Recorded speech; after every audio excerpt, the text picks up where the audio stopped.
Thank you for joining us on She's with the Band. In this episode, Sue reveals the true dynamics between the members of the Beatles, how she lived a completely unconventional life compared to her peers, the dizzying heights of her career, the craziness of the 60s, and Sue rereads some of her old articles for the first time in decades. She's with the band. She's with the band. This podcast is brought to you by Dover Street Productions and may contain some content that some listeners might find offensive. Let's begin. So, Sue, before you tell us about the wonderful twists and turns of your career, I wanted to ask, what were the Beatles actually like behind closed doors? What was the secret sauce that made them such a powerful group? Were they particularly funny and jovial or quite serious? Oh my God, I've never known a group, the four of them, feed off one another. It was just unique. It was absolutely unique. They had this chemistry that, and all their cohorts that they took on board as their staff, whether it was their Neil Aspinall, their roadie, right hand, Mal Evans, roadie, driver. Tony Bramwell was kind of they just took him along for the ride. He was a bit of an office boy, but at the time, and they all had this incredible humour. I was very friendly with Jerry Marsden. I loved being there. I loved the way they spoke, the Liverpudlians. They all had this, they go up at the end of their sentence, they kind of sing. They have this wonderful lilt. And their humour, all of them. I think Liverpudlians, more than any other of the northern cities, I think they have the best sense of humour, the best. And I don't even if they know that they realise they've got this great sense of humour. They just talk like Julie Waters, although Julie Waters was from Birmingham, but she's played a lot of Liverpudlians. And she has that very dry. So, well, it seems like all Liverpudlians have that sense of humour. And you can't understand them half the time when they talk really, really quickly. George spoke really slowly. Really slowly. He used to go. I used to be able to mimic George, actually, but I don't think I can do it anymore. So they were all very jokey. You never had a really serious conversation with him. The only thing was that John was my favourite. I just thought he was my type of person because I loved the fact that he had this cynicism and this really cutting edge to what he said. But sometimes I'd get a bit worried if I knew I was going to see them and I'd be a bit, oh, is he going to be okay? Is he going to be in a good mood? What side of the bed did he wake up on this morning? Or is he going to cut me to the quick? You know, if I say something wrong that he thinks is not very intelligent, you had to have your wits about you with John to deal with his intellect.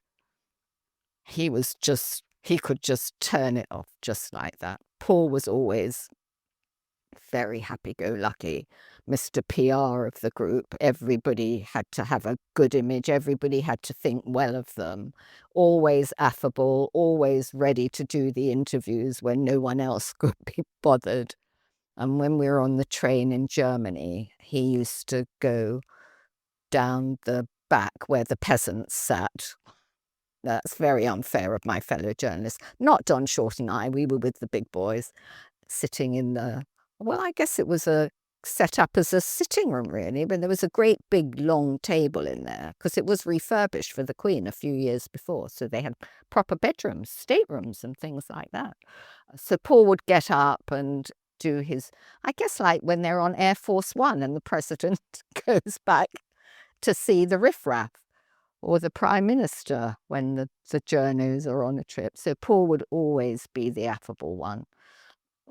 George was quiet, but if you got George talking, he was quiet because he was a deep thinker, George. Well, it didn't come out till a lot later. You didn't realise it then. And Ringo was Ringo. Everybody loved Ringo. He was amusing and lovable. He was very lovable, Ringo, I guess. I didn't know them as well as I knew the Stones, because the Stones were they were around. The Beatles, God, you'd have to, well, you couldn't walk along the street with the Beatles. You'd have 500 girls running after them. The police would have to be out, everything would have to be cordoned. They just couldn't walk on the street even then. They couldn't. I mean, the fame, once they'd had their first hit, that was it. It was instantaneous. They didn't grow on you. They were there. Whereas the Stones, they all lived in London by then, or around and about, always around Soho, particularly Carnaby Street. And their manager's office at the time was on Argyle Street, which is where the London Palladium is. Eric Easton, very nice chap. This was before Andrew rocked up, Andrew Oldham, who took them off. Poor Eric. Was very straight guy, Eric. But that's where so they were always around that area, and Carnaby Street, where they all shopped. Well, not only Carnaby Street, they used to shop a lot on the King's Road. Granny Takes a Trip. I can't remember all. I can remember Granny because I remember I love Mick Jagger's jacket. He had this wonderful silver, was sort of a grey silver velvet, like a very soft, almost like a crushed velvet jacket. It had zebra stripes, actually. I thought, oh, that's really cool. And I went along and I got one for myself because it was metrosexual, wasn't it? It was for both. So, Countdown. Pat Booth, who was a top model, Pat Booth, and was going out with James Wedge, who was a milliner, actually, and then became a photographer. And he used to photograph Pat. They had this shop called Countdown on the King's Road. I used to buy a lot of clothes there. Oh, and Mary Quant was there, right next to Markham Square. Interestingly enough, I thought about this the other day. I never bought anything of Mary Quant. Obviously, I didn't like them enough for me. I think it was because she did a lot of kind of monochromes, and I never owned anything of Mary Quant, but I used to Bieber. And so when I got my wage packet on a Friday, that's when you got it in your little brown envelope with all the workings out, your insurance deducted in cash, obviously. I used to go off to Bieber on Saturday morning. The first shop was on Abingdon Road. In fact, it's an outpost of Daniel Galvin's at the moment. I was driving around there the other day. And all the clothes and the accessories were on coat stands. They weren't on hanging on a rail. They were on hangers, the dresses, but on coat stands, and all the feather boas were draped around it, and the hats and everything. It was minuscule. I mean, you could have got killed in the rush there. It was. And Patty Boyd, I think, worked there at the time. Oh, not Patty. Excuse me, Patty. Sorry. Jenny, Patty's sister. I bought a dress for £3. I bought a dress practically every Saturday. Might have had a little pattern on it, a little something, but I didn't go for those big Mary Quant things. But the Beatles, because of Brian, I mean, thank God the Stones didn't have Brian as a manager. The Beatles had to be very smartly dressed. Brian insisted that they all had suits and took them to this, well, originally a tailor in Liverpool, but then they used to go to this guy. I can remember this guy. I think he was Maddox Street in the West End. Yes, they used to have their all very matchy, their suits to begin with. That's what Brian insisted. They had to be very clean cut and everything like that. Not the Stones did whatever.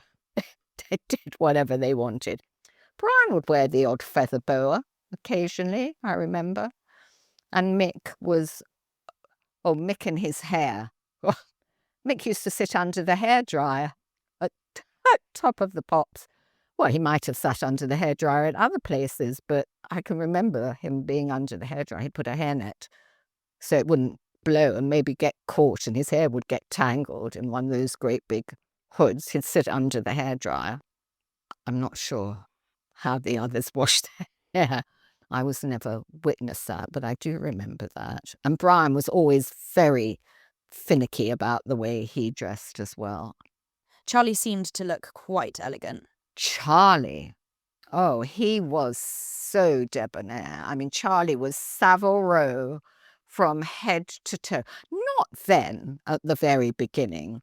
Oh, but Charlie was so beautifully dressed I lived not far from Charlie in recent years, and I always used to see him around.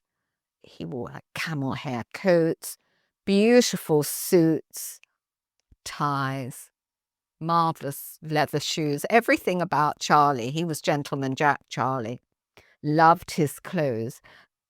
Mick loved his clothes, but in a different way. He dressed very flamboyantly. Clothes were very important to Mick as the front man, and also for dancing around. He had to be, jumping Jack Flash, really. He had to be. He wore a lot of blouses. He wore a lot of very feminine clothes, Mick. Well, Bill was Bill, but there wasn't such a into fashion so much. And Keith was very rock and roll in the way he dressed. Keith was such a nice looking boy. When I look at Keith now, I can't see there the person that I knew. I can't see his face in his face now. And because of his smoky voice from all the drink and the cigarettes, he doesn't look and sound. Mick is the same, sounds the same as I remember being, I don't know how long ago this was. Could have been 15 years ago, could have been 20 years ago. I was at a Clapton concert. Every year Eric does the Albert Hall. He used to do about 7 nights. I was a massive Clapton fan. And Harvey Goldsmith was their promoter. So I was always in their box. My sister worked for Harvey and I was friendly with Harvey and his wife. And I'm sitting there one night in the box waiting for Clapton to go on. And in walks Jagger and Dave Stewart. And Jagger sits right in front of me. And I haven't seen him forever. Forever. Bill I used to see down at Tramp. And when I lived in Marrakesh, Bill and Astrid were staying at the Mamounia, where I lived at the Mamounia Hotel. And I worked there too. And Bill and Astrid took me out for dinner. And so I used to see them. And I used to see Keith around sometimes. But Mick I hadn't seen for years. And so I thought, I've got to say something to him. So I just tapped him on the shoulder and I leaned forward and I said, he hadn't turned round yet, and I said, this is a voice from your past. Well, he must have thought, oh my God, who is this? Maybe somebody that he was involved with. Could have been, he might have thought it might have been a one-night stand that had come back to haunt him. So he slowly turned round and he couldn't believe it. I hadn't seen him for so long. We had a nice little chat and everything. They mixed in such different circles. Well, particularly Mick, because Mick he was so into art and beautiful homes, and he surrounded himself with people that, like Christopher Gibb, Christopher Gibb taught him everything. Christopher Gibb, for the people that don't know, was originally started out as an antique dealer, but he decorated people's homes like David Milinarik and everything. And when I lived in Marrakesh, Christopher had a house there. He built a house there. So I used to see him in Marrakesh. But Mick was always, he loved climbing the social ladder. In those days, he loved mixing with all those people that could introduce him to incredibly interesting people. Because he wasn't a musician, Mick. Yes, he could play the guitar, but he immersed himself in other things. Whereas people like Brian and Keith and Bill, they were musicians. And Charlie had through Shirley, his horses. And Charlie was a musician's musician. oh boy, did they respect him, all the blues, the Muddy Waters and the people and all those people that he used to hang out with, Charlie. That was his thing. Blues was his thing. And he wasn't really interested in rock and roll, but musically, but he loved it. He loved the life it gave him. There was nothing that he would have liked more than to meet up with people at Ronnie Scott's and that had come over from the States, all the great jazz musicians, you know, the Stan Kentons and all whoever. I don't know why I just thought of his name, but anyway, whoever came over, Charlie be off to Ronnie Scott's, would hang out with them, play with them. To him, that was a privilege. And they thought very highly of him. People don't realize that Charlie was the driving force. Music, without Charlie, they wouldn't have produced what they produced, particularly on stage. It was Charlie's rhythm that he knew the minute he was given a song by Mick and Keith, he knew exactly what to do with it.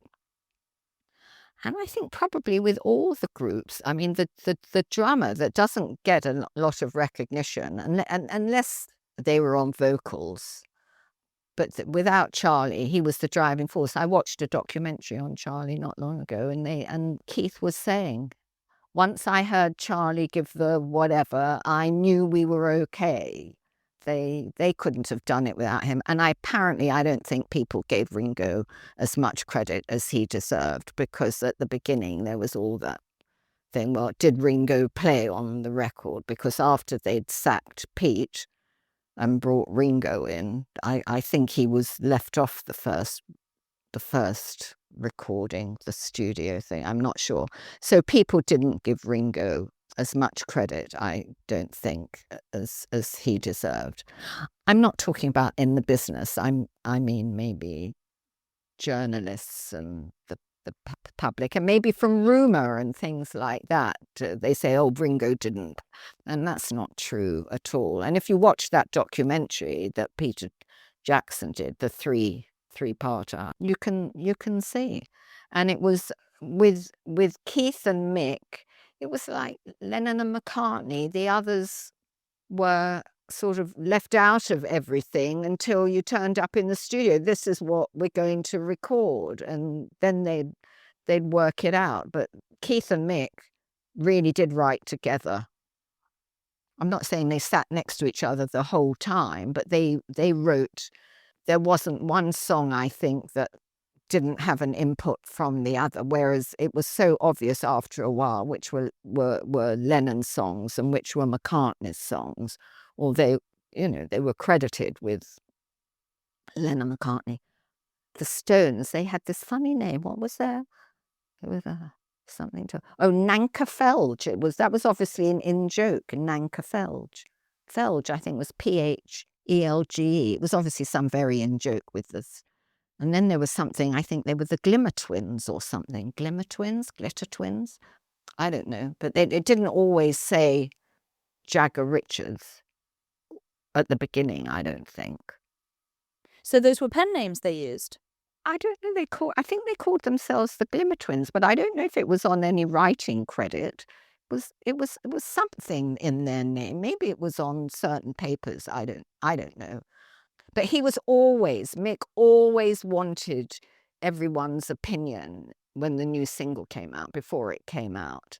People that he trusted. And, well, it's not like he trusted me, but I think he knew, because they were all very helpful, so wanted to give me opportunity as opposed to the other journalists, because they all knew that whatever I got together with them, it was going to be written about. And after all, it was the Beatles monthly and the Rolling Stones monthly, so I had special treatment. So I remember getting a call one day and saying he had the demo for the new single, which was painted black. He was going to be in Eric's office in Argyle Street.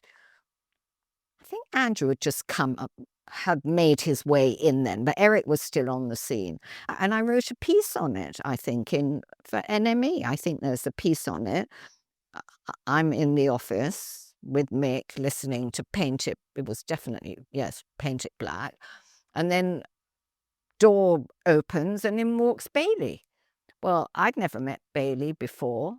So Bailey and I and Mick was just sitting there listening to Paint It Black. It was all, oh, do you want a cup of tea? They all loved tea in those days. Well, you could walk in and Paul would go, would you like if they were having tea and they go, what would you like? Do you want a cup of tea, Sue, or whatever? Tea was the big thing. They drank copious amounts of tea. Well, the Liverpudlians, big tea drinkers, but they drank a lot. I never saw drugs around. How did it feel for you to be one of potentially a very few amount of girls your age who were working in the entertainment industry as opposed to getting married? And how did that feel to you to be different from the rest? But I mean, we were so young at the time. They were getting married really young. I mean, Marilyn got married at 18. 18. She had her first child at 19. It was insane. Everyone else was getting married at 21 around that time. I mean, my sister, and this was a lot later, my sister got married in 1971. She was 21. I was having too good a time. It didn't... The biggest worry of the day was, which party shall I go to tonight? No, I was loving it. I was the envy of all my friends. I had the best job in the world. Everyone couldn't wait for Friday. Me, I couldn't wait for Monday when I go to work and just have a ball. I just fell into everything, you know. It was, nothing was planned. It's like, what's today going to bring? I don't think one realised that it was going to be so massive in years to come. I think this is just, what fun. Aren't I having a great time? And just being with all these wonderful people. It was just so cool. But now, when I realise like, the legacy and everything, I get really nostalgic about it because I record a lot of things that they have. And then I see certain people in these documentaries that I work with, and I'm not even the bands themselves, but the people associated with them. And I get really nostalgic for it. And I think, oh God, wasn't it wonderful? I work with all these people and look at them now. I mean, they're mega now.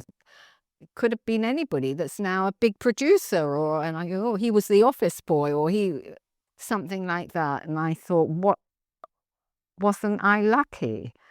So going back to your career path, what happened after Boyfriend magazine? We moved offices, thank goodness, but I got the call. One day I got the call from the lovely Andy Gray, who was the editor of NME, the nicest man. He was looking for somebody because he needed this specific job done, and he offered me £20 a week. Well, from £11 to £20 a week, I thought I'd landed. That was it, NME. So I was off. I went to NME, and the offices were on Longacre, but, you know, Covent Garden wasn't cool then. Covent Garden is where you went to get your fruit and veg. And they were all guys. And after I'd finished doing this cataloguing, whatever it was, Andy said, would I stay on and write for them? But the problem was that Maurice Kinn, who was the publisher, had declared not long before I went there, he didn't want any more female reporters. So Andy said to me, he said, I can give you a byline, but I can't give you your full name. We can't show that you're female. So I started off as S. Martin, and I worked with the nicest of guys, Keith Ortham, who then became the Stones PR, Alan Smith, who was divine, and there was Norrie Drummond, a young Scottish guy with very pale red hair and glasses. And Derek Johnson was the record reviewer. And then Chris Hutchins, who was very sneaky, Chris, very sneaky. He just didn't care so long as he got his story. Whereas I wasn't one of these people that you did anything for the story. And that's why I was able to retain friendships with a lot of them, because I didn't, if they told me something in confidence, I never spilt the beans, because I thought that way I'll get better access to them because they'll trust me. So I wasn't that stupid. Women are far more intuitive than men anyway, so I got that sussed from the beginning. But one day, Chris turned around to me and he went, and I fell for it. And he said, he'd heard that I was quite friendly with Brian Jones, and then he said, God, it's such a shame that we can't go to his new flat that he'd just moved into in Chelsea. It'd be such a good story, and I put it on the front cover. And I fell for it. I fell for it, didn't I? Well, I was so young. I was 19 years old, because I was just about almost 18 when I joined Boyfriend. I said I could probably go round there and do something. So I did this piece. It was a really nice piece. I wasn't telling any secrets. I just did the whole thing. And it was the front page. It was the cover. It says, Sue Mortner takes you around Brian Jones' pad, right? And the morning that it came out, Andrew Oldham was their manager. And he called me. He just screamed abuse down the phone at me. He was absolutely livid. How dare you abuse your position? You didn't have permission. Oh, it was just, he went on and on and on and on. Well, Brian didn't care. He was perfectly happy about it, but Andrew wasn't. It was just awful, just awful. It was very upsetting for me. So I stayed there, but I did some really nice interviews. I had quite a few front covers. I remember covered the Walker Brothers on tour, Mick Jagger at home. I think another Sue Mortner takes you around Mick Jagger's pad. I did everybody's pads. On Keith, I drove down to Redlands to his place in West Wittering, had a really nice day with him. And so I think my days were numbered there, because I think probably Maurice King didn't want me there. And Andy liked me a lot. Well, I liked him a lot. It was Mutual Admiration Society. He was just such a good guy. And he called me in one day and he said, look, he said, there's a job going that I think you would be perfect for. So I'm not sure if the job came or he was looking for me to, I'm not sure. Maybe he wasn't going to replace me, or maybe he was called by Sean O'Mahony, who was the publisher of Beatles Monthly and Rolling Stones Monthly. It could have well happened that way. He said, look, there's a job going. They're looking for a deputy editor on the Beatles Monthly and the Rolling Stones Monthly. Would you be interested? And I went, okay, why not? So off I went to meet Sean O'Mahony, and he gave me the job. We were in this first floor office, which was above a laundrette on the corner of Westbourne Grove and Newton Road. And what was interesting was that across the street from us, on the same floor as us, but across on the first floor, was Janie Jones, who was a very well-known lady of the night. And there was a massive expose, because she brought down Tony Lambton, Lord Lambton, who was a minister in the government, and he had to resign over it. So I used to sit in my window and I'd go, oh, who's that that's just gone in there? Because she wouldn't always close curtains. So I was the only person who worked there that worked on the Beatles Monthly and the Rolling Stones Monthly, because the other two guys, Kevin and John, very nice guys, they worked for Beat Instrumental, a musician's magazine. And I used to write for it occasionally. I knew nothing about instruments or anything, until Brian thought it would be a really nice idea, Brian Jones that is, because he was multi-instrumental. He played piano, clarinet, he had all his Indians, the sitar, the dulcimer, all those lovely things that you got on the Stones records were all these instruments. And he wanted to do a piece about all the instruments that he was into and enjoyed playing. And so I did that with major input from him, major. And call me up and go, well, do you need any help? How are you doing with this? So I did get it right in the end. And I have a niece who's in the music business, she's a PR. So she appreciates it, I think, more than anybody, because she goes, wow, you know. Or one of the children will phone me and say, when you were with the Beatles, and sort of things like that, going back all those years, and I think to myself, I was right there, and I was one of the people that was quite instrumental at the time for women in the music business. There were very few females in the 60s in journalism. There was only Maureen Cleave. She was big time. She was Evening Standard. She was mega. And there was just Maureen Penny and I, June Southworth, who she was somebody that was also a journalist, worked for one of the magazines. I can't remember. But I can't really think of any. They were all guys. Oh, NME, I cannot remember working in my memory, in my mind's eye, I can't see another female in that building. Except obviously there was Andy Gray, who was our lovely editor. Obviously he had a secretary. I was just with all the guys. Wherever I went, when I went Beatles and Rolling Stones, the other journalists there that wrote for Beat Instrumental, they didn't write for the Beatles Monthly and the Rolling Stones, all guys. I was with all the guys. There were very few women.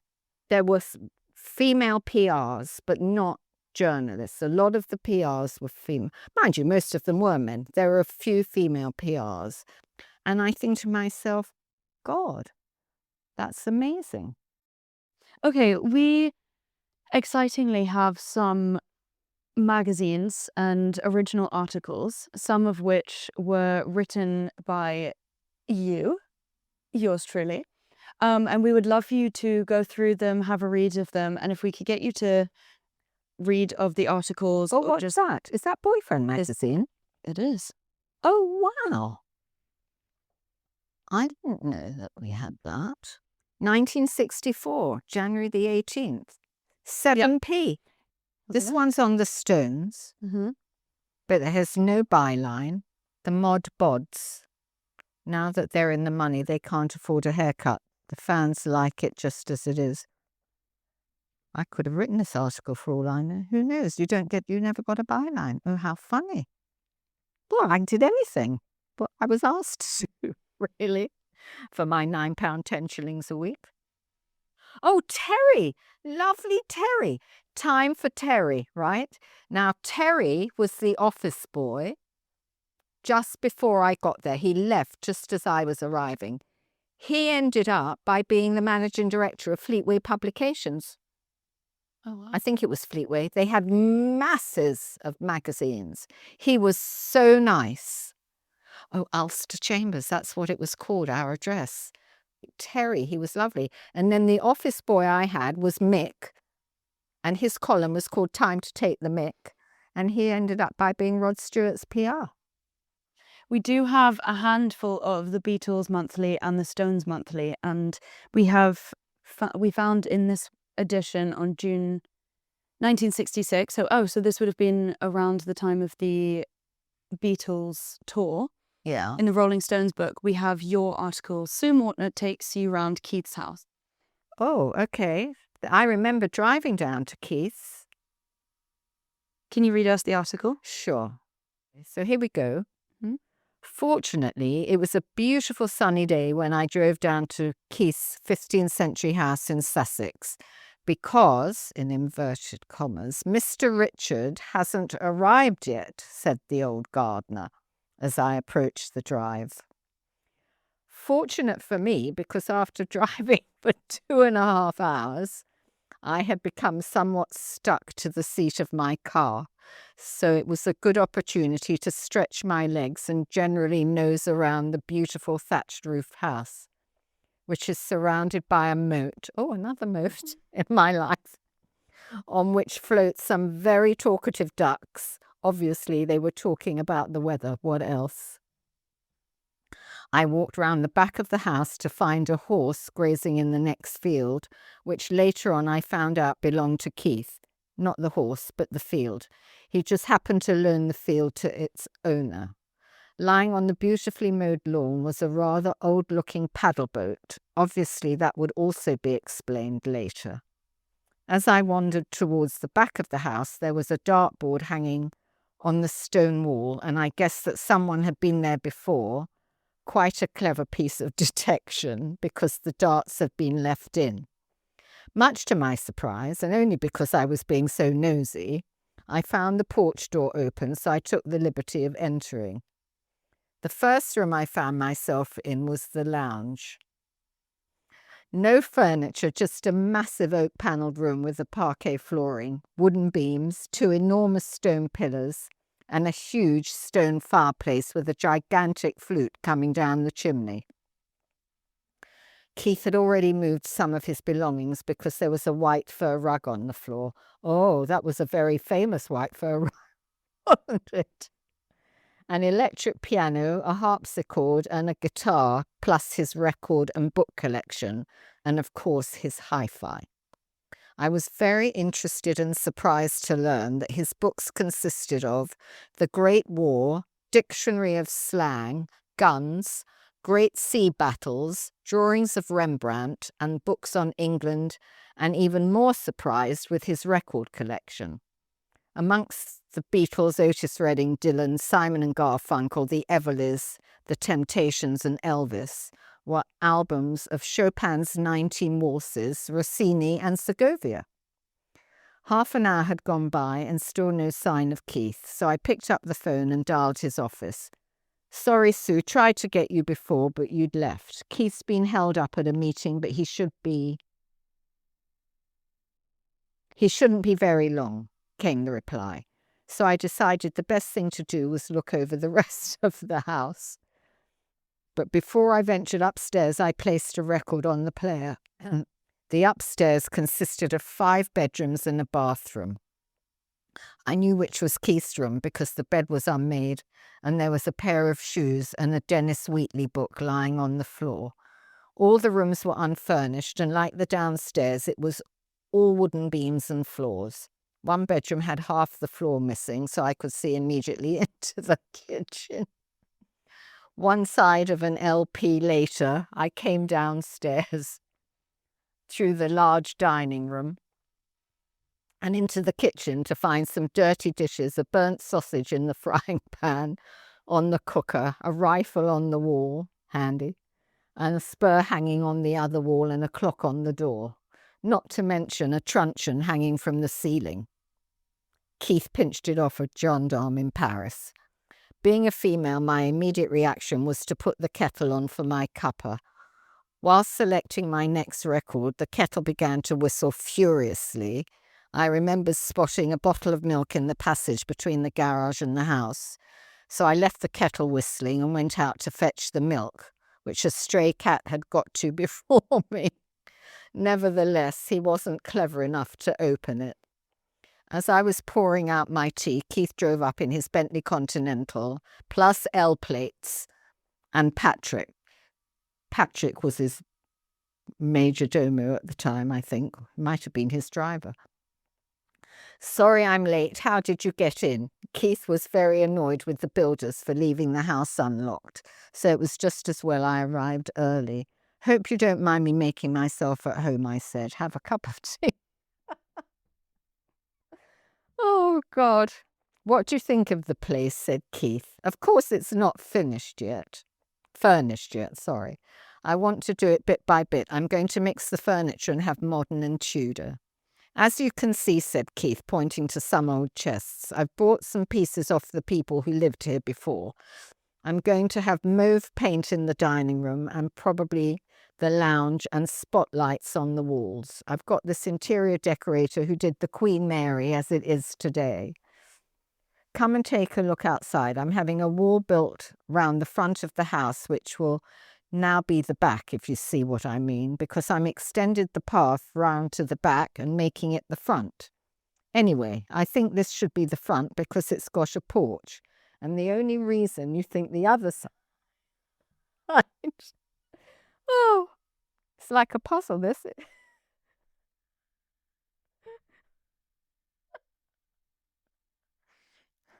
I can't even follow this.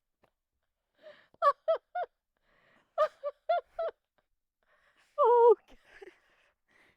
We'll get there, we'll get there. oh God, my eyes are watering so much. Let's hope we're coming to the end of this bit. And the only reason you think the other side is the front because of the drive. Oh, my eyes are watering so badly. Whose boat is that? I inquired. Oh, that belonged to the owner. I bought it off him. You can paddle around the moat in it, but at the moment it's got a hole in the side. See that cottage over there, said Keith, pointing to just outside the grounds. Yes, I'm going to buy it and have a couple of staff living there, a husband and wife preferably, so she can cook and clean the house and he can do all the odd jobs. At the moment, the gardener comes in every day except Thursday. As we went back inside, I mentioned to Keith that whilst nosing around, I noticed some soundproof equipment in the garage. Yes, I'm turning one of the bedrooms into a recording studio. There's so much to be done. I'm knocking down walls and blocking out doors. Downstairs, I'm making a small cloakroom for people to hang their coats in, and wait till you see the kitchen finished. I've got this cooker which disappears into the wall. You know, it's marvellously situated here. There's a little shopping village where you just ring up and they send your order round. And I'm only a mile from the sea. Patrick poked his head round the door to tell Keith that his bacon and eggs were ready. Keith put on a Simon and Garfunkel album and we joined him in the kitchen. I'm still going to keep my London flat because if I've been to a party or something, it will be too late to drive all the way down here. I'm also going to get a runaround car, something like a Mustang or even a Jeep. Keith polished off his bacon and eggs and said he had to be off, as he was catching a plane to Cannes.